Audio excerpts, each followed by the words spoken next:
नमस्कार, स्वागत है आपका। आप देख रहे हैं इंडिया वॉइस और मैं हूं आपके साथ योगेश पांडे।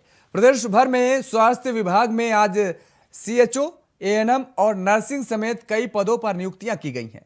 इस अवसर पर मुख्य अतिथि के तौर पर मुख्यमंत्री पुष्कर सिंह धामी ने शिरकत की है। स्वास्थ्य मंत्री धन सिंह रावत और प्रभारी स्वास्थ्य सचिव डॉक्टर आर राजेश भी कार्यक्रम में उपस्थित रहे। बता दें कि प्रदेश सरकार अगले वर्ष मार्च तक स्वास्थ्य विभाग में 10,000 और नियुक्तियां देने की तैयारी कर रही है। इस दौरान मुख्यमंत्री पुष्कर सिंह धामी ने बताया कि एक साल के भीतर 10 लाख युवाओं को रोजगार से जोड़ने की प्रधानमंत्री नरेंद्र मोदी की विजन को ध्यान में रखते हुए स्वास्थ्य विभाग में ये सभी नियुक्तियां कार्य करवाई गई हैं। आह्वान पर पूरे देश के अंदर जो ये संकल्प लिया गया है, लक्ष्य लिया गया है कि एक वर्ष के अंदर 10 लाख नौजवानों को रोजगार से जोड़ना है, उनको रोजगार देना है। उसी क्रम में हम लोगों ने उत्तराखंड के अंदर भी इस अभियान को प्रारंभ किया है और आज हेल्थ डिपार्टमेंट में सीएचओ 604 के आज जो प्रमाण पत्र हैं, नियुक्ति पत्र हैं, उनको प्रदान किए गए हैं और निकट भविष्य में ये क्रम हमारा लगातार चलता रहेगा। उत्तराखंड के अंदर जितनी भी हमारी ये रिक्तियाँ हैं, जितनी भी नियुक्तियाँ होनी हैं, उन सभी पर हम नियुक्तियों की प्रक्रिया को प्रारंभ कर रहे हैं और तेज़ी से इस पर काम चल रहा है। लोक सेवा आयोग में भी अभी 7,000 पदों पर भर्ती की प्रक्रिया प्रारंभ चल रही है और जो 20,000 के लगभग पद हमारे खाली हैं, उन सभी को भी जल्दी ही उनके अध्याचन निकाले जाएंगे, उनकी प्रक्रिया भी प्रारंभ की जाएगी। मुख्यमंत्री पुष्कर सिंह धामी ने सहकारिता विभाग की महत्वपूर्ण बैठक में केंद्र सरकार द्वारा संचालित तमाम योजनाओं का लाभ किसानों को मिल सके, इसको लेकर गहन मंथन किया। उन्होंने कहा कि एप्पल और कीवी के क्षेत्र में काम कर रहे किसानों को सशक्त और बेहतर लाभ दिए जाने को लेकर अधिकारियों के साथ मंथन किया जा रहा है, जिसका लाभ उन्हें जल्द मिलेगा। मुख्यमंत्री ने कहा कि सहकारिता विभाग को और बेहतर बनाने के लिए अधिकारियों और मेहनत करने के लिए भी कहा गया है, जिससे राज्य व केंद्र की योजनाओं का लाभ राज्य के लोगों को मिल सके। किसानों के लिए सरकार की योजनाओं पर मंथन सहकारिता विभाग में अहम बैठक हुई है।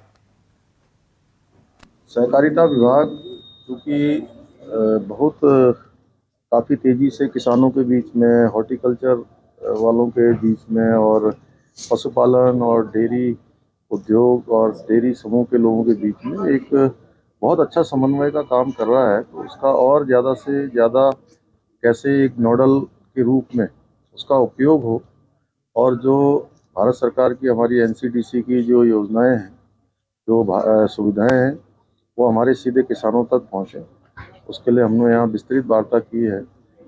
एप्पल और कीवी मिशन में हम लोग तेज़ी से काम करेंगे। उसमें हमारा कोऑपरेटिव डिपार्टमेंट एक नोडल के रूप में काम करेगा। साथ ही साथ आने वाले समय में 50,000 पॉली हाउस हम बनाएंगे, क्योंकि आज किसानों का भी दिवस है। उस दिवस के अवसर पर हम लोगों ने संकल्प लिया है कि राज्य सरकार इसमें काम करेगी। और जो हमारा मैप है, आने वाले समय में राज्य में जो हम बहुत सारे खाद्यान्न, डेयरी उत्पाद जो बाहर से आयात करते हैं, उनको आयात न करना पड़े, बाहर से ना आना पड़े, यहीं पर उनका उत्पादन हो, इसके लिए भी आज वार्ता हुई। मुख्यमंत्री पुष्कर सिंह धामी ने कोरोना का नए वेरिएंट ओमिक्रॉन की रोकथाम संबंधी गाइडलाइंस पर मीडिया से बातचीत में बताया कि सभी विभागों को जरूरी सतर्कता अपनाने के निर्देश दिए गए हैं। इसके लिए राज्य सरकार पूरी तरह से मुस्तैद है और इतना ही नहीं, कोरोना से बचाव के लिए वैक्सीनेशन ड्राइव और बूस्टर डोज लगाए जाने पर भी राज्य सरकार का विशेष ध्यान है, ताकि भविष्य में कोरोना जैसे संक्रमण से बचा जा सके। देखिए, जो जरूरी कदम है, सभी को सुरक्षा और सतर्कता दोनों अपनाने के लिए कहा है। राज्य सरकार ने सभी प्रकार की जो व्यवस्थाएं हैं, सभी प्रकार की तैयारियां हैं, वो करी हुई है और हम एक तो वैक्सीनेशन पर जोर दे रहे हैं। वैक्सीनेशन हमारा पहले भी 100% हुआ है, जो रह गया है उसको पूरा कर रहे हैं और बूस्टर डोज लगाने की प्रक्रिया प्रारंभ कर दी है। उत्तराखंड में जबरन धर्मांतरण कानून को राजभवन से मंजूरी मिलने के बाद अब इसे राज्य में सख्ती से लागू किया जाएगा। बीजेपी के प्रदेश प्रवक्ता नवीन ठाकुर ने कहा है कि राज्य में जबरन धर्मांतरण की जो शिकायतें मिल रही थी, उसी को देखते हुए सरकार ने इस कानून को सख्त बनाने का काम किया है। उत्तराखंड में इसकी जरूरत महसूस की जा रही थी और कुछ लोग जबरन, कुछ लोग लालच देकर धर्मांतरण का जो कृत्य यहाँ पर कर रहे थे, उस पर लगाम लगाने के लिए उत्तराखंड के यशस्वी मुख्यमंत्री पुष्कर सिंह धामी जिस कानून को है और बहुत तीव्रता के साथ जो है इसको कैबिनेट में मंजूरी दी गई। आज राजभवन से भी इसको मंजूरी मिल गई। आने वाले समय में उत्तराखंड में इस प्रकार का कोई भी गलत कृत्य न हो, कोई भी धर्मांतरण जैसा जो है कृत्य यहाँ न कर सके, इसको लेकर ये सख्त कानून लागू हो गया है और 100% मुझे उम्मीद है कि अब उत्तराखंड में धर्मांतरण पर रोक लगेगी। महाराष्ट्र की Republican party of India Athawale ने उत्तराखंड में भी संगठन का विस्तार किया है, जहां प्रदेश अध्यक्ष के तौर पर सेठपाल सिंह को जिम्मेदारी सौंपी गई है। नई जिम्मेदारी मिलने के बाद सेठपाल सिंह ने पत्रकार वार्ता करते हुए कहा है कि केंद्र में हम बीजेपी सरकार के सहयोगी हैं, लेकिन राज्य में हम जनहित के मुद्दों की आवाज बनेंगे। इसके साथ ही हमारी कोशिश होगी कि आने वाले निकाय चुनाव में भी हम जनता के बीच जाकर उनकी आवाज बनने का काम करें।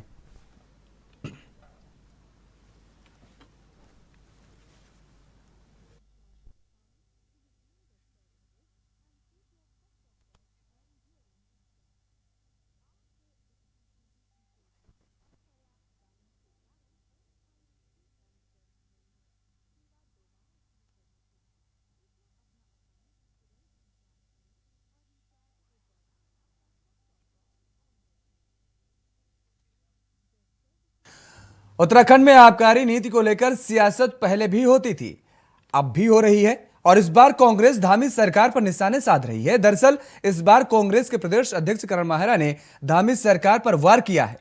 कांग्रेस के प्रदेश अध्यक्ष करण माहेरा का आरोप है कि आज भी आबकारी विभाग टैक्स चुकाने के लिए लाइसेंस धारकों को लगातार नोटिस जारी कर रही है। दरअसल कोरोना के दौरान पूर्व में सरकार के द्वारा तमाम व्यवस्थाओं को बेहतर बनाने के साथ ही व्यापारिक तबके को टैक्स में रियायत देने का भी ऐलान किया गया था, लेकिन आबकारी विभाग आज भी टैक्स चुकाने के लिए लाइसेंस धारकों को लगातार नोटिस पर नोटिस जारी कर रहा है।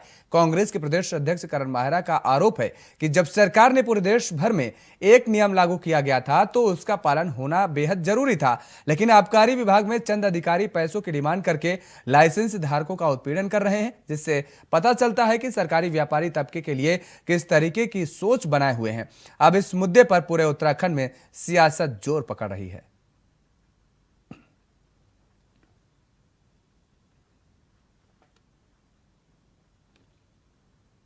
बनाया है कि जितने घंटे कोई दुकान खुलेगी उतने ही घंटे का अधिभार लिया जाएगा। तो उत्तराखंड में इसका पालन क्यों नहीं हो रहा है?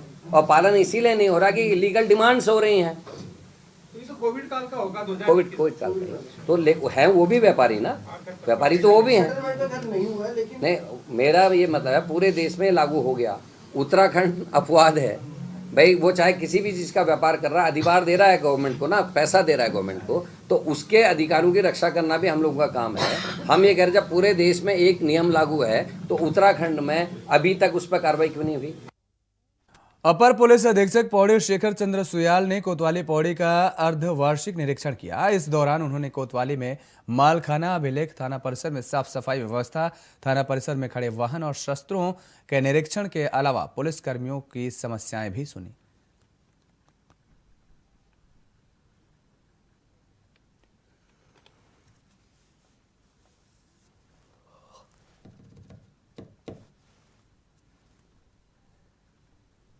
इसकी रूटीन वर्क होते हैं। हाफ ईयरली हमें भी निरीक्षण करना होता है, तो चूंकि ज़िले की मेन कोतवाली है तो आज मैं यहाँ पहुँचा हूँ। काफ़ी हद तक जो फिजिकल इंस्पेक्शन है पूरी बिल्डिंग का, हम जहाँ हमारे सिपाही रहते हैं बैरक का और इंफ्रास्ट्रक्चर वाइज सब कुछ ठीक है। चूँकि थोड़ा पुरानी बिल्डिंग है, कुछ दिक्कतें ज़रूर हैं, लेकिन अपने एफर्ट से जो बेस्ट हो सकता है अपने कर्मचारियों के लिए वो इंस्पेक्टर साहब ने किया हुआ है। वेपनों का निरीक्षण हो गया, एकदम ओके हैं सारी चीज़ें।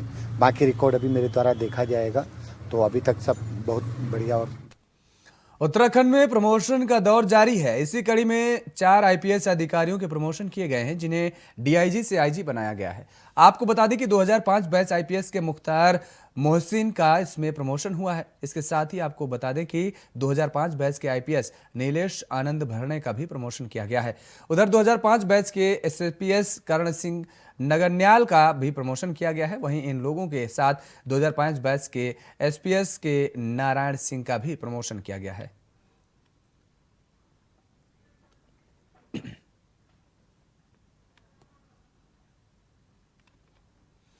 ऑपरेशन इनामी के तहत cyber crime police station Uttarakhand के इनामी के विरुद्ध बड़ी कार्रवाई की गई है।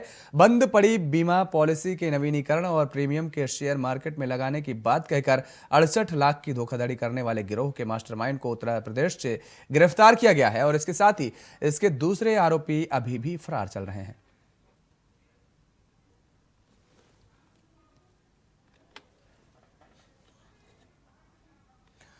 खबर कुमाऊं से है, जहां एमएड प्रवेश परीक्षा धांधली मामले में कुमाऊं विश्वविद्यालय नैनीताल के पूर्व रजिस्ट्रार भुवन चंद्र जोशी को नैनीताल कोर्ट में दोष मुक्त कर दिया है। बता दें कि साल 2009 में कुमाऊं विश्वविद्यालय नैनीताल में एमएड प्रवेश परीक्षाओं में हुई धांधली के मामले में पूर्व रजिस्ट्रार बीसी जोशी और अन्य के खिलाफ मुकदमा दर्ज किया गया था। 13 साल अदालत में चले इस मामले में अब तत्कालिक रजिस्ट्रार भुवन चंद्र जोशी को कोर्ट ने दोष मुक्त किया है। कोर्ट ने कहा है कि मामले में भुवन चंद्र जोशी को गलत फंसाया गया था और वह मामले में दोषी नहीं है। मामले में पूर्व रजिस्ट्रार भुवन चंद्र जोशी का कहना है कि 13 साल बाद यह न्याय मिला है, उसके लिए वह कोर्ट के आभारी हैं। सत्य की जीत हुई है। माननीय न्यायालय के निर्णय का सम्मान करते हुए और न्यायालय के प्रति आभार व्यक्त करता हूँ, क्योंकि सत्यता को उन्होंने उजागर कर मुझे इस बंधन से मुक्ति प्रदान की है। ये मेरा न्यायालय के प्रति आभार और समर्पण और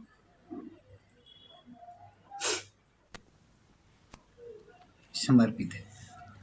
कोविड-19 वेरिएंट के खतरे को देखते हुए उत्तराखंड में एहतियातन बूस्टर डोज अभियान की शुरुआत कर दी गई है। देहरादून सचिवालय में बूस्टर डोज वैक्सीनेशन के लिए कैंप लगाया गया है, जहां पर सरकारी कर्मचारियों के साथ आम लोग भी बूस्टर डोज लगाने पहुंच रहे हैं। इंडिया वॉइस की टीम ने बूस्टर डोज कैंप का जायजा लिया है।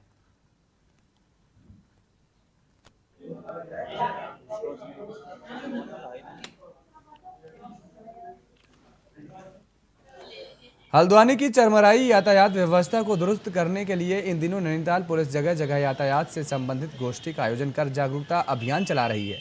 और इसी कड़ी में अपर पुलिस अधीक्षक यातायात डॉक्टर जगदीश चंद्र ने ग्राउंड जीरो पर उतरकर यातायात व्यवस्था की कमान संभाली और स्कूल कर्मियों से यातायात व्यवस्था दुरुस्त करने में अपना सहयोग देने की बात कही है।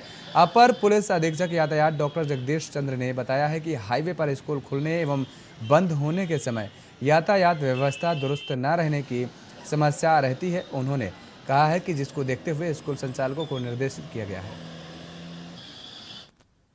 पाने के लिए कुछ व्यवहारिक योजनाएं बनाई हैं, जिनको हम स्कूलों के साथ शेयर कर रहे हैं। आज एक एडवाइजरी जारी कर रहे हैं, जिसमें स्कूलों को ये निर्देश दिया जा रहा है कि वो ट्रैफिक व्यवस्था किस ढंग से वहाँ अपने खुलते और बंद होते समय स्कूलों के बनाएं, जिसके कारण वहाँ पर जाम ना लगे।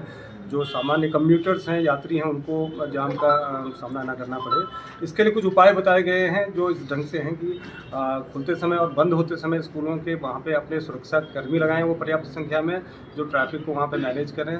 वहाँ पे कोन्स, ट्रैफिक कोन्स और साथ में रस्से उसका इस्तेमाल करें, जिससे कि एक सर्विस लेन बन सके।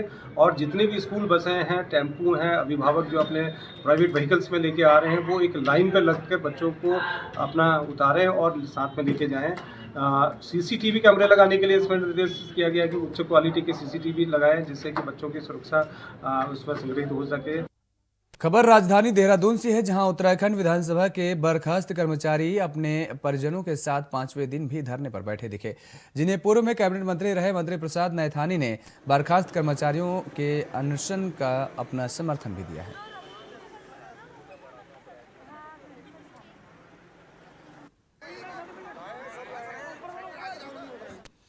देहरादून में मीट की दुकानें आपको हर मोहल्ले और चौराहों पर आसानी से मिल जाएंगी। जाहिर है कि नॉनवेज खाने वालों की बड़ी संख्या ऐसी ही दुकानों से ताज़ा मीट लेने के लिए पहुंचती है। लेकिन क्या आप आश्वस्त हैं कि जो मीट आप खा रहे हैं वो जहरीला या किसी बीमार पशु का नहीं है? दरअसल बाजारों में मटन या चिकन बेचने वालों के लिए एक खास नियम है, जिसके तहत स्लॉटर हाउस में इन पशु या मुर्गों के स्वास्थ्य की जांच की जाती है। उसके बाद ही इन्हें बाजारों तक पहुंचाया जाता है। लेकिन देहरादून में ऐसी कोई व्यवस्था फिलहाल नहीं है। आपको जानकर हैरानी होगी कि देहरादून नगर निगम में केवल एक स्लॉटर हाउस की रिकॉर्ड में है, उसे भी कोर्ट के निर्देशों के क्रम में मानक पूरा न होने के चलते बंद कर दिया गया था। ऐसे में सवाल खड़ा हो रहा है कि आखिरकार देहरादून शहर में सैकड़ों मीट की दुकानों में मटन और चिकन कहां से पहुंच रहा है।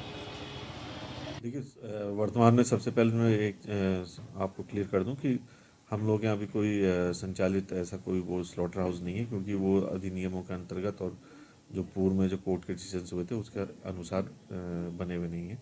इसके साथ ही साथ जो इसकी नियमावली है वो साफ कहती है कि जो बड़े जानवर हैं, जो आपके जैसे बकरा हो गया, तो ये जो है स्लॉटर हाउस में ही इनका जो है पहले प्री मोर्टम होता है, फिर पोस्ट मोर्टम होता है स्लॉटर होने के बाद, और फिर उसके बाद जो है ये मार्केट में आते हैं जिनका की बिक्री के लिए। खबर लक्सर से है, जहां कोरोना के नए वेरिएंट BF7 ने चाइना में तबाही मचा रखी है जहां एक तरफ, तो वहीं भारत में भी नए वेरिएंट के केसेस मिलने पर हाई अलर्ट जारी कर दिया गया है। अब एक बार फिर कोरोना के लहर का खतरा देशवासियों को सता रहा है। हरिद्वार देहात में स्वास्थ्य विभाग ने कोरोना के नए वेरिएंट के F7 को लेकर तैयारी कर ली गई है। जहां ऑक्सीजन से अटैच 18 बेडों का आइसोलेशन वार्ड बनाया गया है, तो लक्सर सामुदायिक स्वास्थ्य केंद्र में सैंपलिंग को भी शुरू कर दिया गया है और इसके साथ ही लोगों को स्वास्थ्य विभाग, नगर पालिका प्रशासन व आशा कार्यकर्तियों ने माध्यम से अवेयर करने की बात भी कही जा रही है। उसमें मेनली 3-4 चीज़ों में जोड़ दिया गया है। पहला तो फर्स्ट यही है कि मास्क पहन के रखिए, सोशल डिस्टेंसिंग, और भीड़ भाड़ इलाकों से ज़्यादा दूर रहिए। सेकेंडली आया है कि जो प्रिकॉशन डोज है जो लोगों को लगनी है उस पर जोर दिया गया है।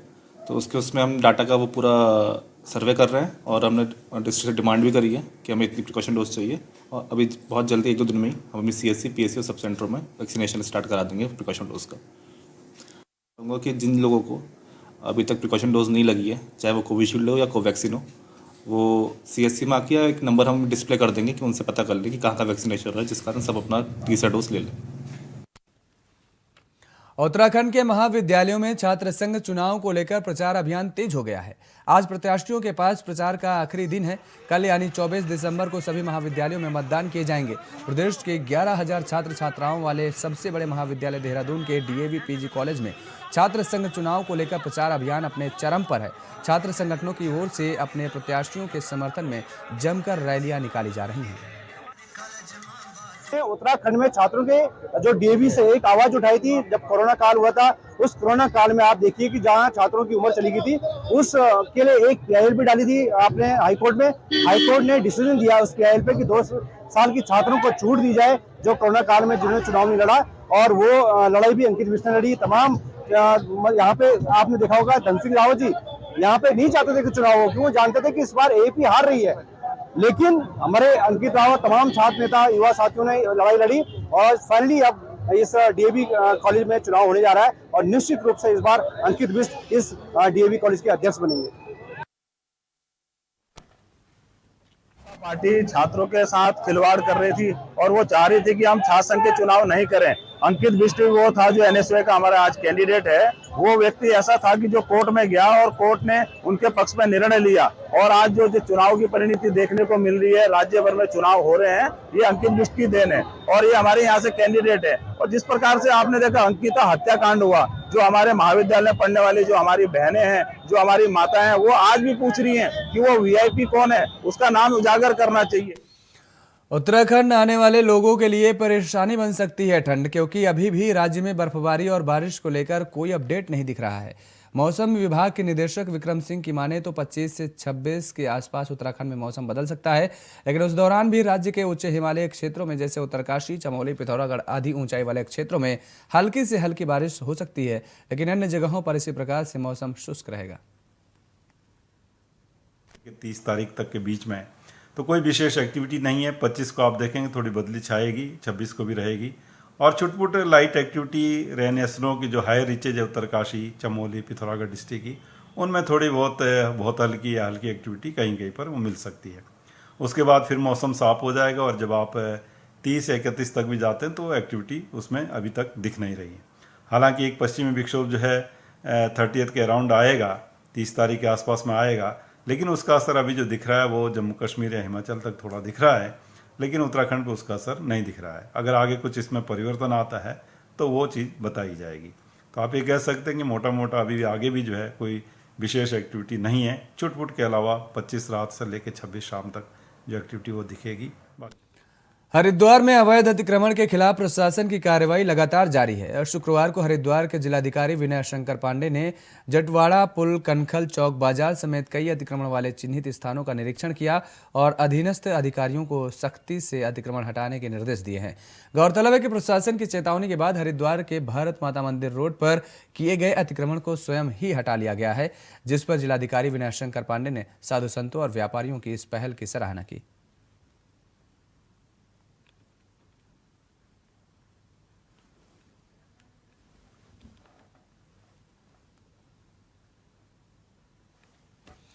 पच्चीस जनवरी को मनाए जाने वाले क्रिसमस के त्यौहार को लेकर इस बार काली सेना फिर से विरोध में उतर आई है। काली सेना के प्रमुख स्वामी आनंद स्वरूप ने क्रिसमस का विरोध करते हुए कहा है कि हिंदू धर्म में इस तरह के कोई भी त्योहारों को नहीं मनाया जाता। यदि किसी ने धर्म नगरी हरिद्वार में इस तरह के त्योहारों को मनाने की कोशिश की तो काली सेना उसको जवाब देने का काम करेगी।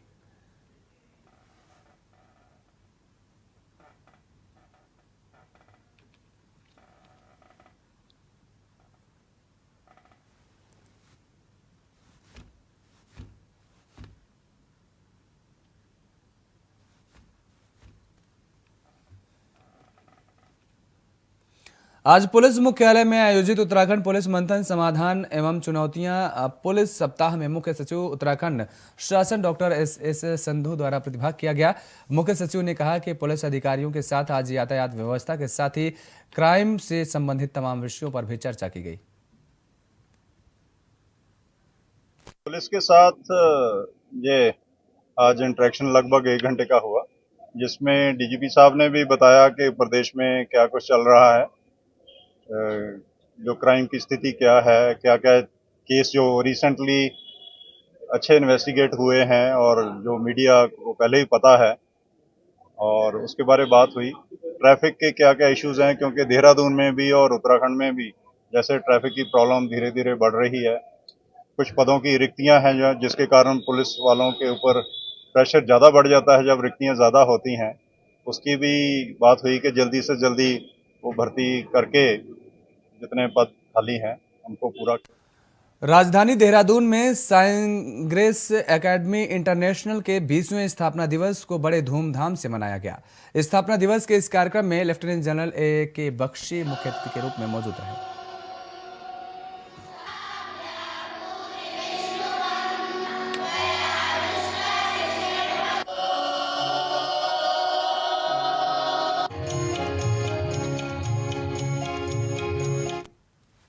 खबर राजधानी देहरादून से है, जहां प्रधानमंत्री आवास योजना और उत्तराखंड जन आवास योजना के अंतर्गत मसूरी देहरादून विकास प्राधिकरण ने निम्न आय वर्ग के लिए निर्मित आवासीय भवनों के आवंटन के लिए शुक्रवार को लॉटरी के माध्यम से 240 पात्र लोगों की पर्चियां निकाली गई।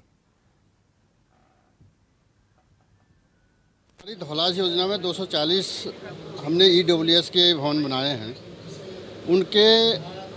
उनको आवंटन करने के लिए हमारे पास 710 एप्लीकेशन से आए थे, जिसमें से हम लोग आज माननीय मंत्री जी और सम्मानित विधायकों के कर कमलों द्वारा आज हम लॉटरी का कार्यक्रम यहाँ पे नगर निगम में किया है और हम पारदर्शी ढंग से इसको आगे बढ़ाने की कोशिश कर रहे हैं, ताकि किसी को ये शिकायत न रहे कि इन्होंने गुपचुप तरीके से कर दिया गया है। देवभूमि खबर में फिलहाल इतना ही। खबरों के लिए आप देखते रहिए इंडिया वॉइस। नमस्कार।